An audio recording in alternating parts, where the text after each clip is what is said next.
చాలా చక్కగా నేను చూసాను, ఆ వార్త చూసా. చాలా అందంగా పుట్టారు, చాలా చక్కగా పుట్టారు. చంపేశాడు పోషించలేక. మరి నీ తల్లిదండ్రులు మీ ఇద్దరిని, నిన్ను మీ అన్నయ్య మీరు ఇదే పోలికలతో ఉన్నా చంపేసే ప్రయత్నం చేయలేదా? లేదు సార్.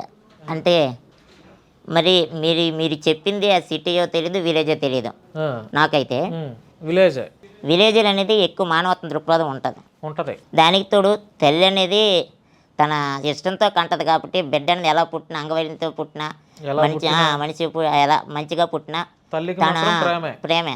ఐ మీన్ తండ్రికి కూడా ఉంటది. ఉమ్, తను పుట్టి నుంచి చనిపోయిన దాకా ఎప్పుడు కూడా తల్లి ప్రేమలాగా చూసుకుంటది. ఇప్పటికీ మీ తల్లిదండ్రులు సపోర్ట్ చేస్తారా బాగానే? ఇప్పటికీ సపోర్ట్ చేస్తారు. మంచిగానే. కాకపోతే ఒకటి అన్ఎడ్యుకేటెడ్ పీపుల్ వాళ్ళకి ఏం తెలియదు, అన్నీ మనమే అనమాట. ఉమ్, కానీ బాధపడుతూ ఉంటారు. ఇద్దరికి ఈ రోజులు ఒకే వికలాంగుడు పుడితేనే కష్టం ఒకే ఇంట్లో. ఉమ్, అలాగని ఇద్దరు దివ్యాంగులు ఒకే ఇంట్లో ఉంటే వాళ్ళ ఆలనా పాలన అన్నీ చూడాలి కదా. అన్నీ కష్టమే. ఒకరిని చూడడానికే కష్టం. ఉమ్.